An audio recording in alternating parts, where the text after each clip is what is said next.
Büyük Ahmet Spor ailesi, ben kaptan Yunus Şehir.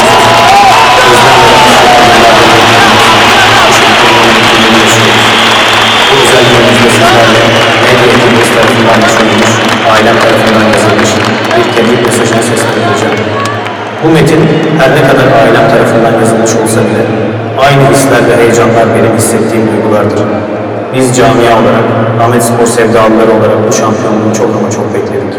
Bu günleri görebilmek için çok sabrettik ve şimdi bugün zaferimizin tadını çıkaracağız. Bu şampiyonlukta emeği geçenleri tebrik ediyor. Bizlere bu mutluluğu yaşatan herkese teşekkürlerimi iletiyoruz.